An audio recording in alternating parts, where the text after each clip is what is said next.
nhớ rằng này trong cái tiếp phong yu cho nên cho tụ rồi sai tàu luận chỉ mi Iran gì nhớ cho lấy cái nó cùi nó thi bê tại cái lô trong hạt chủ kinh doanh yu phê nhớ cho hú lùm la tên để nó thông can tu cho nên đó nó cùi nó chủ sinh cái từ Vice President yếu tố hà lưu nhớ cho này lô trong để nó chỉ cho nên đó Vice President là ta từ phó tổng thống yếu tố mà hà lưu nhớ cho hú lô trong để nó cho lô sở thầu cái chua mỏng bây giờ nè chua mỏng bây giờ cứ nó nói giờ nó đi吃để lúc ở liên度像二叉能够吃也能得工作中雇中啥个大是呢我当当要做葫芦红的那了就要能得每一把莫里讲那这嘛这个莫太早做被说的到晒哈那我要叫被说的上干到绿晒外 president 多你要下到只不做被一种能不得处理做多但悄悄个没补要做葫芦红的喏chỉ giờ cho tôi này cứ tôi tay tháo tay kế nhân dân cứ要拨还能走kế至少尊重要做呢cứ错路对车要做好看都可能喏娘干娘对对们叫多坦卡做弄拉对要来呢弄了被说了有人办晒我给他打我的外 president 多女有下了只就发到通多女有下了只就做好经济与配人喏做弄拉对他做单车总能拉对这里个被温度和热路被引爆好大头个呀president 做白人拨办多能拨办路直接拨支窗关键主做经济啦拨支窗关键主做经济这要练到这那被多这president 做白人拨办路只好得拨引支多下路了呢拨引支多下路拨引支末这只有叫多下就说就做好个经济与配但是这里个人老创拨办的被引爆好大拨办了拨呀辅做经济很呢拨辅经济很就要练到除了上个要做白人要人老创拨办路只多我这拨引呀多下路就要练到上nó也上个人老创这个路我路只被个博大有没得几只龙头但是嘛拨办路只呢要一般个要拨辅经济很呢就要练到边办大农呀活动通多下路噻也有下里讲不做备一种不定的讲朋友从你说读出生就要但是呢被ลูกเขาจงเกิดไปเจ้าคือที่我到那得着了是打refugee这有古到么个要被路里做脚弄这要练到被弄西弄喏外 president 了是打到活动同多西有今日就做做看到官政大的有下面是做做ลูกเขาจงเกิด要到那得着好多时候呢状况有从那做到马来轮子每一把做头个呀外 president 多到把我太早不晓得到晒晒弄晒也下来讲不落背。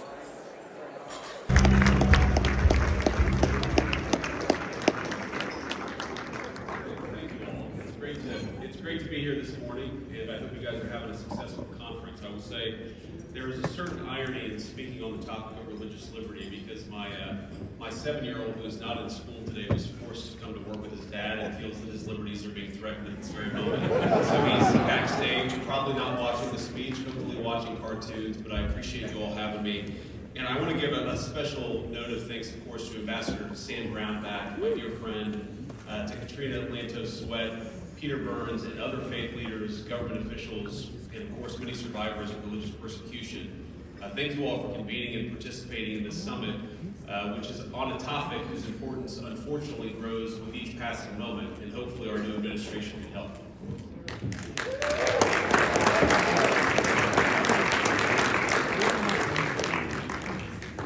Now, please be seated. I always feel weird when people are standing up to hear me speak. It's not going to be that good, ladies and gentlemen. You can have a seat.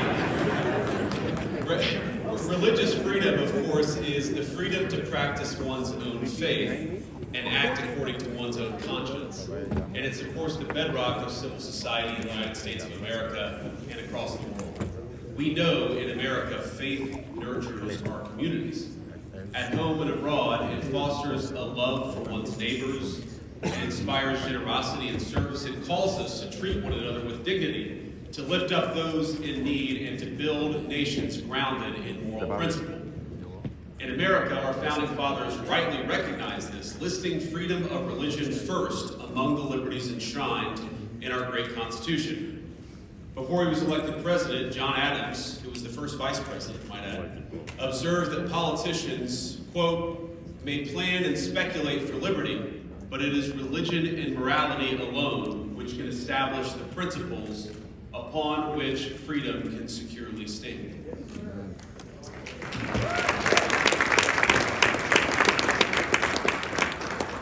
Now, of course, that's an important lesson for any lawmaker in this room, but for all of us in this room. But I'm here this morning in part to reflect not only on the words of our founders, but especially on those of their own intellectual forebears, the church fathers of classical Christianity, to which we owe the very notion of religious liberty. And I know we have people of every faith here, but it is, I think, a conceit of modern society that religious liberty is a liberal concept, but we know that religious freedom flows from concepts central to the Christian faith in particular: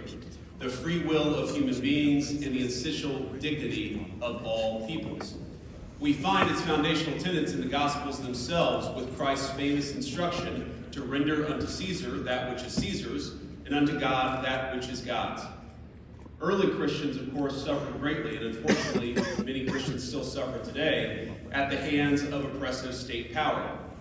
It weighed heavily on the church's first theologians and apologists. Reacting to the persecution of his fellow Christians in the 3rd century, the early church father Tertullian of Carthage published an open letter to the Roman consul. In it, he advocated the freedom to practice one's faith according to his or her conscience, and I'm quoting, "It is only just and a privilege inherent in human nature that every person should be able to worship according to his own convictions. The religious practice of one person neither harms nor helps another. It is not part of religion to coerce religious practice, for it is by choice, not coercion, that we should be led to religion." End quote. Now, perhaps unsurprisingly, it was the same church father who is credited with first coining the phrase religious liberty. Decades later, another Christian apologist would go on to advise Emperor Constantine, quote, "Religion cannot be imposed by force. The matter must be carried on by words rather than by blows." And of course, this line of thought runs from the early church fathers to now the modern era, where we recognize that we can't force our faith on anybody. America's founders recognized that their own writings was in dialogue with these philosophical predecessors. In his personal, my grandmother who raised me was a deeply faithful woman in her own way, but she was skeptical of institutionalized religion and rarely attended Sunday services herself. But on the occasions when we did go, whether it was with her or later with my father to his Pentecostal church in southwestern Ohio, and certainly now as a member of my own congregation, I was always struck by what I saw. And I will tell you that my grandma once told me that in the area of eastern Kentucky where she grew up, even the Episcopalians were snake handlers. I don't know if that was true. That was just a little spin on our own community. The thing about it, church was a place, and still is, where people of different races, different backgrounds, different walks of life came together in commitment to their shared communities and, of course, in commitment to their God. It was a place where the CEO of a company and the worker of a company stood equal before their worship of God. It was a place where people united not just in the pews, but in acts of service, on mission trips, charity drives, and in rallying around one another in times of sickness or grief, or of course in celebration of new life. Are these not the kinds of bonds and virtues that lawmakers today should strive to cultivate? Well, I'm pleased to say that they certainly were in the first Trump administration, and they will be even more so in the second.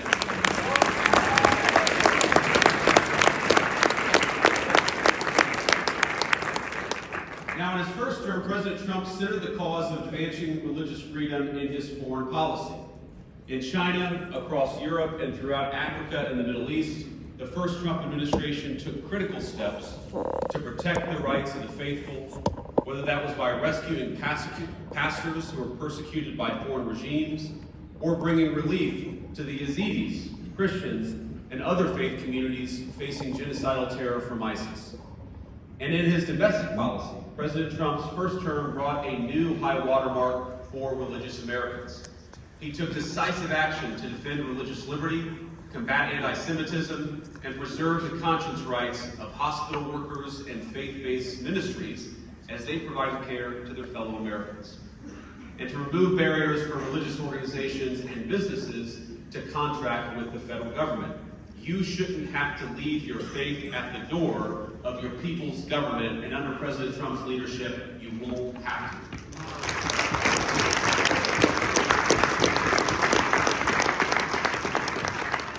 Now, we are only in the third week of his second term, but I think it's safe to say we've accomplished maybe more the last 2 weeks than a lot of administrations have in a few years. But this administration is intent on not just restoring, but on expanding the achievements of the first 4 years and certainly of the last 2 weeks. And in this short period, the President has issued orders to end the weaponization of the federal government against religious Americans, pardon pro-life protesters who were unjustly imprisoned under the last administration, and importantly, stop the federal censorship used to prevent Americans from speaking their conscience and speaking their mind, whether it's in their communities or online. Now, our administration believes we must stand for religious freedom, not just as a legal principle, as important as that is, but as a lived reality, both within our own borders and especially outside them. In recent years, too often has our nation's international engagement on religious liberty issues been corrupted and distorted to the point of absurdity. Think about this. How did America get to the point where we're sending hundreds of thousands of taxpayer dollars abroad to NGOs that are dedicated to spreading atheism all over the globe?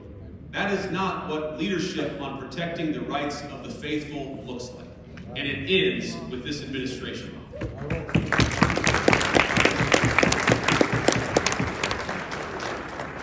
And I'd add that part of our protecting religious freedom initiatives means recognizing in our foreign policy the difference between regimes that respect religious freedom and those that do not. The United States must be able to make that distinction. We must be able to look at the catastrophes, like the plight of Iraq's Christians over the past 3 decades, and possess the moral clarity to act when something has gone wrong.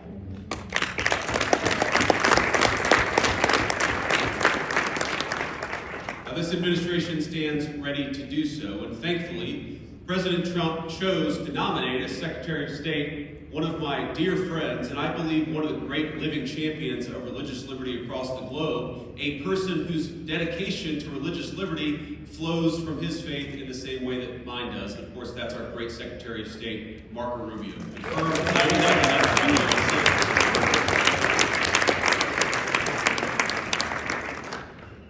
But both at home and abroad, we have much more to do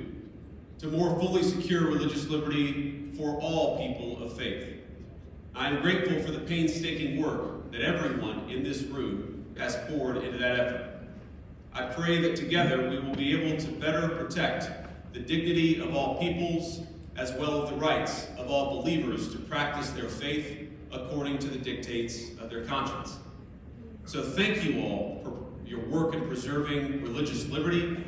Thank you for safeguarding the rights of faith communities across the globe. And thank you, most of all, for believing, because we know that the source of religious liberty is the recognition that all of us are equal under the rights and laws of God, and that principle will guide us in the years to come. God bless you all. Thank you.